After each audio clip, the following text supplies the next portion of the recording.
आज मैं आप सभी को मृत्यु का सच बताने वाला हूँ। मृत्यु कैसे आती है, मृत्यु को हम कैसे फेस करते हैं, मृत्यु हमें कैसे ले जाती है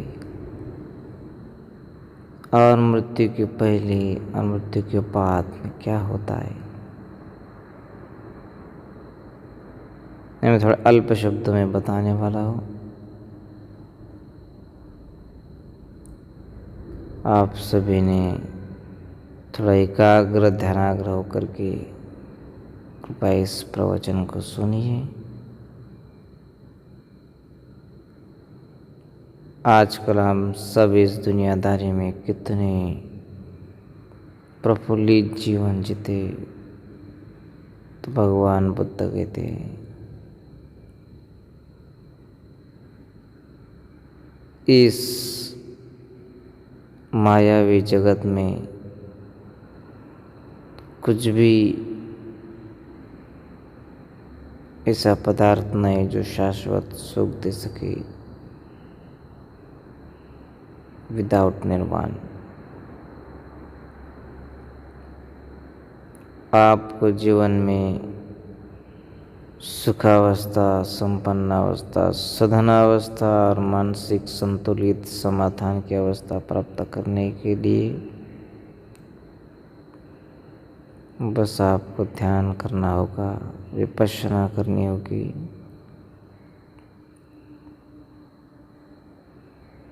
जो आदमी विपश्यना के रास्ते पड़ेगा वो तो स्वयं मुक्ति के साथ साथ इतर लोग की मुक्ति के लिए भी थोड़ा सहायक बनेगा। इतर दुखी मनुष्य के दुख काटने छाटने के लिए भी एक प्रकार का उपदेष्टा बनेगा।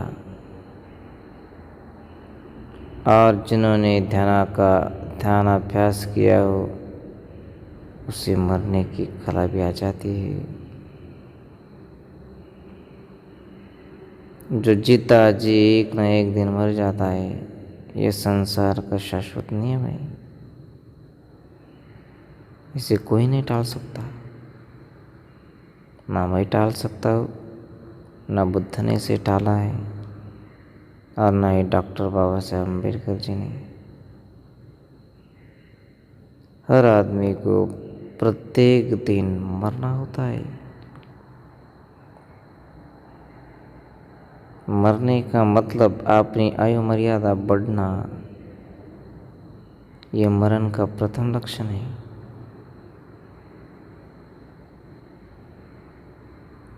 हमारे जीवन की अभिवृद्धि होती है, इसका मतलब है कि हम मरण के द्वार की ओर जा रहे हैं। इसका मतलब ये है कि हम मरण की घंटी बजाने जा रहे हैं, मरण का दरवाजा खोलने जा रहे हैं। हर आदमी किसी न किसी दुखी अवस्था में, खिन्न अवस्था में, फ्रस्ट्रेट, डिस्ट्रेस, टेंशन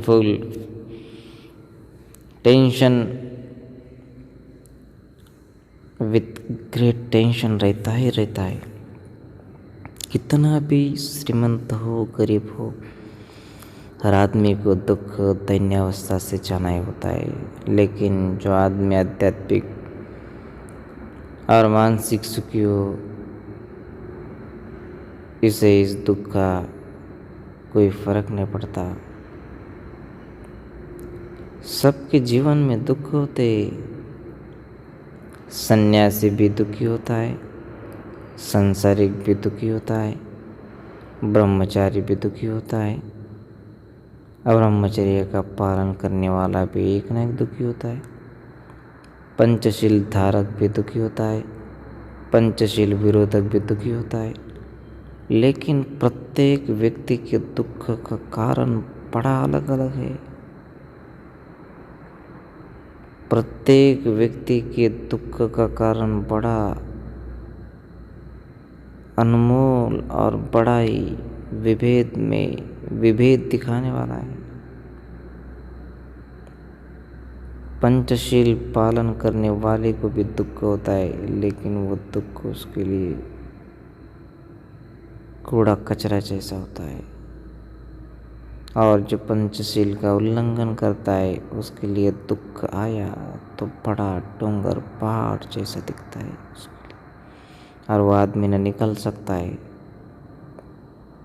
और इसी दुख चक्र में गिरता हुआ, भव चक्र में गिरता हुआ संसार के चक्कर काटता रहता है।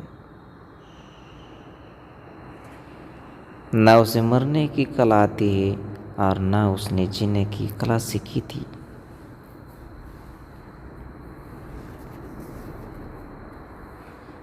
इसीलिए हम सभी को मरने की कला सीखने के लिए पहले जीने की कला सीखनी होगी। आपको जीना नहीं आएगा तो मरना भी नहीं आएगा। आपको जीना नहीं आएगा, आप ऐसे ही अपनी लाइफ गुजर रहे हैं, तो इसका मतलब यही हुआ कि आप जीते जी देह का विनाश कर रहे हैं और इस पृथ्वी पर भार बन रहे हैं, एक बोझ बन रहे हैं जो अनावश्यक, अतार्किक हो। मृत्यु का सत्य किसी से छिपाया नहीं जा सकता। कोई भी हो, कितना भी बड़ा अमीर हो, एक न एक दिन मृत्यु से घेर ही लेती है। एक बार माइकल जैक्सन नाम का बड़ा डांसर हुआ।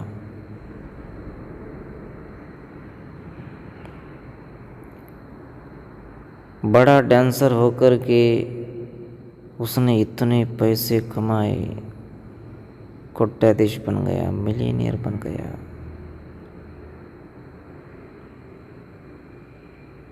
और उसे लगा कि मैं थोड़ा ब्लैकिश हूँ, तो उसने अपने चेहरे पर एक प्रकार की गोरी गोरी स्किन बिठाई। हम उसे कहते प्लास्टिक सर्जरी करवाई। प्लास्टिक सर्जरी के बाद तो अच्छा दिखने लगा, लेकिन बात तो वही है कि मनुष्य अंदर से वैसा कि वैसा ही रहता है। प्लास्टिक सर्जरी तो बाहर से हुई, लेकिन मन बुद्धि वैसी की वैसी है। 150 साल तक जीने की इच्छा धरने वाला यह माइकल जैक्सन अपने घर में अपनी रखवाली करने के लिए, अपनी ओर से व्यायाम करवाने के लिए 10-15 लोग रखता था। अपने को कुछ भी ना हो, इमरजेंसी में अपने स्वयं के पास 10-20 डॉक्टर रख लेता था।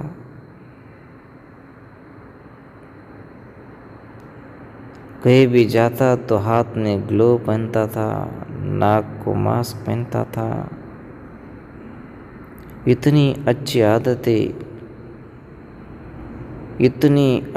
अच्छी आदतें उसने लगवाई थी कि बस वो लोग ही समझते थे कि नहीं, 150 नहीं 200 जिएगा, ये 150 तो पार करेगा ही, लेकिन 200 भी 200 पार करेगा, लाइफ इम्प्रूव होगी, क्योंकि इतना पालन करता है तो यह बचेगा ही। लेकिन प्रकृति और मृत्यु है। मृत्यु का सत्य किसी से छिपाया नहीं जा सकता।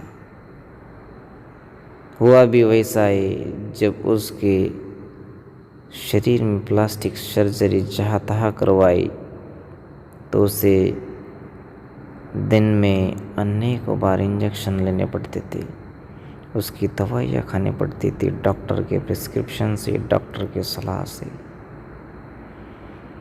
उसका देह, उसकी काया इतनी जर्जरित हुई कि 150 साल जीने की इच्छाधारी वह व्यक्ति 50 साल में गड़बड़ा रहा था। उसका देह उसे साथ नहीं दे रहा था। न इंजेक्शन का असर हो रहा था और न ही टैबलेट्स का और न ही डोसेस का। धीरे धीरे उसके हृदय में थोड़ी बिगाड़ आने लगी और हृदय बिगड़ने के बाद न उसी के पास के डॉक्टर उसे बचा सके और न उसे गार्ड उसे रक्षित कर सके और न ही उसके स्वयं पाक करने वाले या कुकिंग करने वाले जो कुक होते हैं न वो भी उसे बचा सके।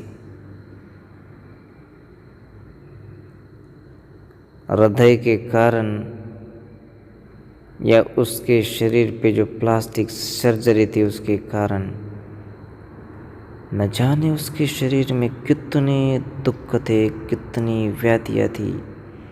इतने व्याधियों में से जीवन जीता था,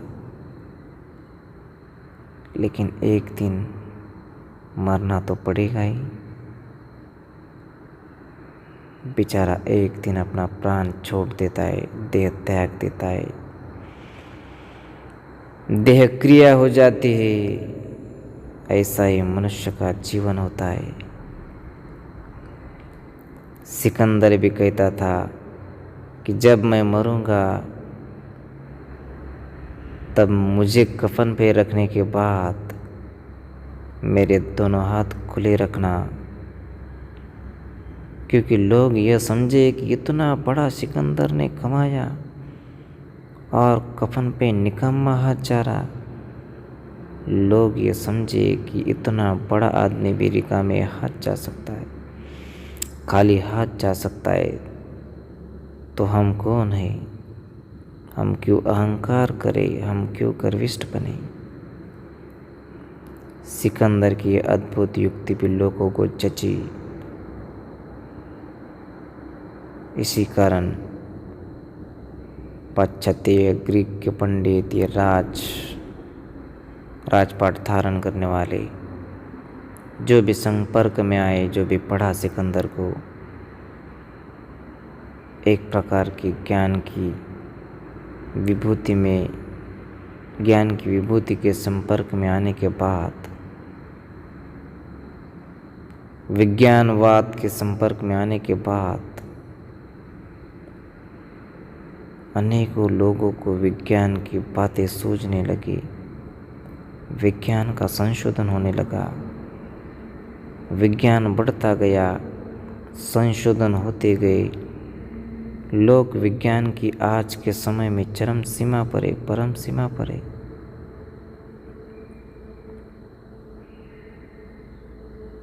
अनेकों वैज्ञानिकों ने यह भी तर्क निकाला कि मनुष्य मरता कैसे, ये देखा जाए।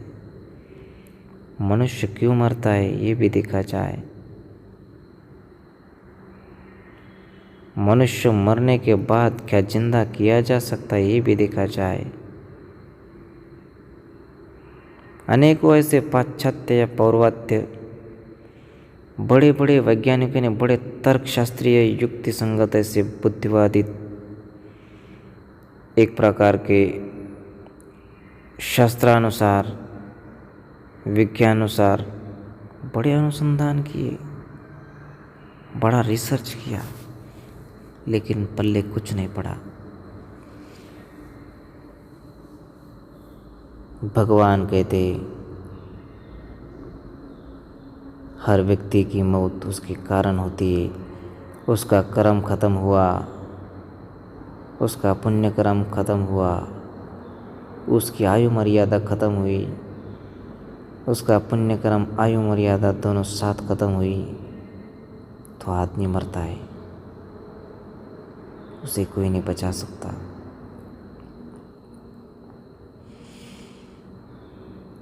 उसके बाद में आदमी जाता कहाँ है, ये भी तो बड़ा सरल सत्य है। विज्ञान तो पुनर्भव पुनर्जन्म को नहीं मानता, क्योंकि न ये दिखने वाली चीज़ है। विज्ञान को तो प्रूफ चाहिए, लेकिन इस असंस्कृत जग में, इस अवाढव्य जग में एक कर्म सिद्धांत बड़ा सर्वव्यापक है, जो दिखने में तो बड़ा सरल दिखता है, लेकिन समझने में, उसके डीप स्टडी करने के बाद तो बड़ा गंभीर मालूम होता है।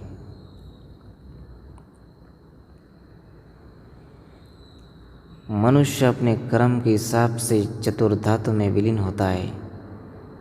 पृथ्वी, आपो, तेजो, वायु में विलीन होकर अपने पुनर्भव को अपने कर्म के हिसाब से प्राप्त करता है।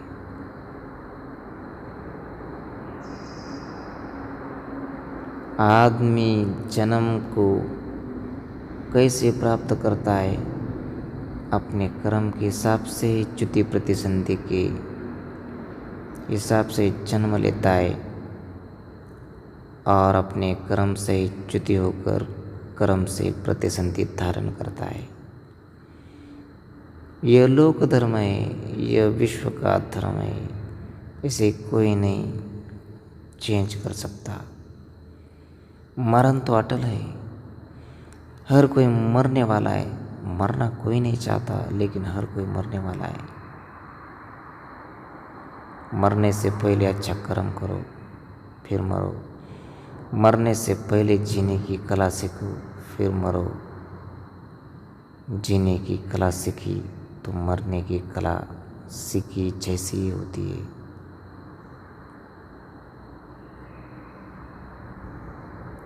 सबका मंगल हो, कल्याण हो, सुखी हो।